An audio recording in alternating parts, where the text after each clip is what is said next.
Starbeam, have you ever found yourself after a coaching session wondering if your client had a quote big enough transformation? Wondering if you should have done more, if you could have done more to draw out that mind blowing, life changing experience that didn't quite seem to happen in that particular session?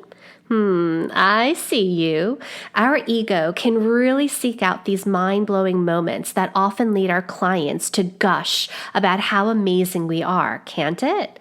Well, on today's episode, I invite you to consider what if the little moments, those small, minute changes that your clients experience in a coaching session, are really the foundation that leads to those true, deep, heartfelt, mind blowing moments for your clients?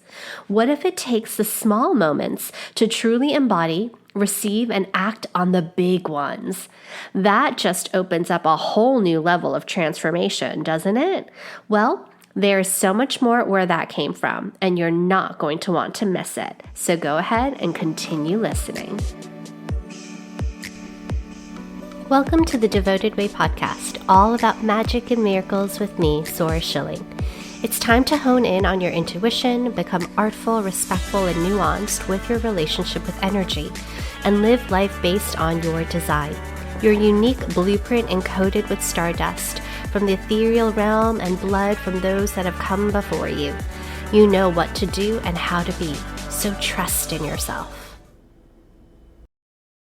So there's a question that a student of Devoted Energy Coaching School posed, and there's a couple of reasons that the question is really rich. So the question was around, what do you do as a coach when you're inside of a coaching space with a client and you finished it and you realize that it was a small breakthrough, not one of those heart expanding, mind blowing, volcanic eruption of a life-changing experience that makes your client just completely in awe of you kind of breakthrough. And let's be real, our ego as coaches desires for our clients to always have this incredible transformative experience. And it helps our ego, right? It helps us be like, you know what? We're really good at what we do. So totally understand that. And so whether or not for our gem, it's about it being around energy coaching, for all of you, it could be about any sort of way that you're serving others, whether it's through your life coaching or business coaching or as a healer, as a leader and visionary or a mentor. How is it that you're supporting and space holding with your clients so that they have these moments of awakening and awareness? Okay, so there are a couple parts to this. Number one is that first and foremost, with whatever journey you're walking with a client, that it's about relationship building. So we speak about in marketing relationship building, but also inside of your client and your coaching relationship, there's still relationship building. And so what happens in the first session is going to be vastly different than in the second, third, fourth, fifth, sixth, and if they continue onward into months and years of working with you.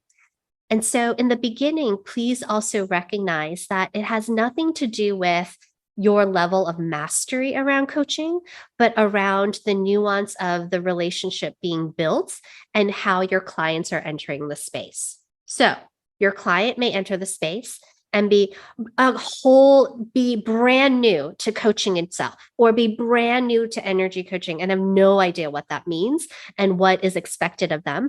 And so they're probably already applying a lot of pressure on themselves as to hoping that they, quote, get it, that they do well, that they perform in a way that feels really good for their coach, that they know what they're doing so that they could have that transformative experience. So there's already pressure there. So in that first experience, I'd love for each and every one of you, including seasoned coaches, to remember that it's about building a safe environment, which means a place of curiosity and exploration, where your client can feel you, get to understand how you ask questions, what's the protocol from the beginning to the middle to the end, and allow them to deeply celebrate the fact that they showed up, that they came to understand something, and that even if it feels a little like, I'm not not sure, or maybe I could walk with that, or I believe that could be true, that you are there deeply in a sense of celebration. So rather than you being like, oh, I don't think they had the greatest experience, you can be like, oh my gosh, that is amazing that you've come up with that one thing, that little thing that even though you're saying you're not even 100% certain that that feels really aligned yet, that you went through this entire experience. This is the way that you showed up. These are the things that you've witnessed. And now you've come away with this one particular nugget. I'm here deeply in celebration and inspired by the way in which you walked this with me. Thank you, thank you, thank you. That helps them begin to feel more confident, right? Because it's about them feeling confident of their own ability to walk on their journey and heal themselves. So when you hear a little hesitation, a niggle, then it's more about them and them building their awareness and proof that they've got this. So really, it has nothing to do with you. So that's the first thing to remember. The second is that depending on what your client is coming to you with, so for example, maybe it's a client that has been with you for a little while, they're showing up and they have a particular challenge that they're working through, and you can tell and feel that there's a lot of tension in that. Well, they may be coming to you because in their part of them feels like they're really ready to move through it. Their ego wants you to also move through it in the next 25 to 45 minutes to, even before the end of your 60-minute session, because they want to be like, okay, wham, bam, done. We don't have to go even further. Let's just get to the surface level, say that it's all done, and then we don't need to work on this ever again, right? And so either way, your client is coming with something where either in their conscious or unconscious, they're not fully ready to be in full completion. And so that particular tension may take time. So they may have entered into the initiatory process, or they may have entered into the pre-initiatory process where they're like, I feel like this is ready to come up to the surface. I'm really nervous about this. In which case, as a coach, it's not about going further and further in and clearing it within the time frame of that one session. It's actually about revealing to the surface exactly what's required for their journey that they're willing to navigate right now. So for myself with my clients, I'm not looking for that immediate grandiose result, because to me, that means that they're usually going to come back. It's going to come back around. What I'm looking for are those little tiny moments, the little micro changes, the awareness that brings one little thing into a deeper sense of profound understanding that they're ready to continue to walk with. So after each session, most of the time my clients say, whoa, okay, I get it. Not I'm healed, but I get it.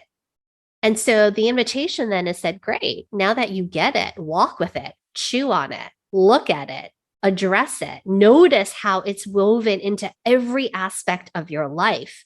I'll see you in 2 weeks. What a courageous, brave thing to do, to walk with that one little micro knowing that's going to change everything. 2 weeks later, when they come back, everything changes. And then we're ready to go in even further, right? The profound moment happens when they're away from me, not necessarily when they're with me, right? Because when they come back, that's when they realize, okay, I've walked with this. I've now understood it. I've come to a deeper understanding, and now we can go back into energy space, clear this moment, and now move on to the next piece of this puzzle. And so as an energy coach or as a coach, what if you shifted the perspective of your value is wowing your client, but rather your value is being there as a partner and a guide, walking side by side on their journey, being wowed by them. And I think that can shift your ability to hold a space of whatever the outcome is, right? And then lastly, your clients are not here to coax your ego. They're not here to make you feel like you're an incredible coach. You're here to remind yourself by going through each and every day, practicing your coaching skills, going on with your client sessions, improving how you are holding space, learning and deepening into your spiritual practices, having mentors and other coaches support you so that you're actively doing the work. And in that time and space, you'll notice when you're working with your coach, your teacher, your mentor, that there are moments that there are little changes. And other times there are epic changes. But the epic changes happen. Why? Because you said yes to the little ones and they built up to that moment in time.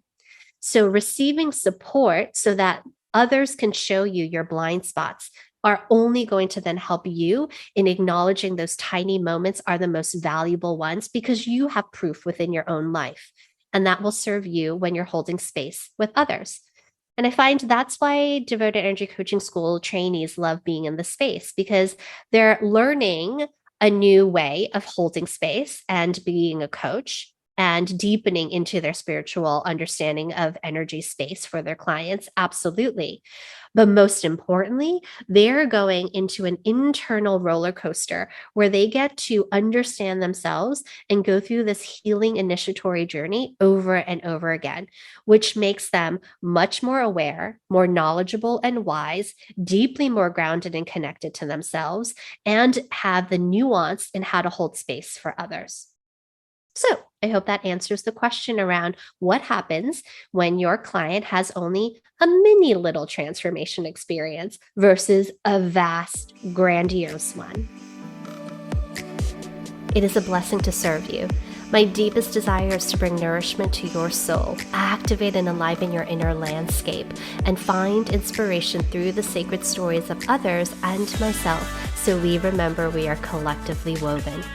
If you would like to learn more about mysticism, spiritual devotion, magic and intuition, sacred leadership, business practices, and devoted energy coaching, please make sure you subscribe to Devoted Way podcast.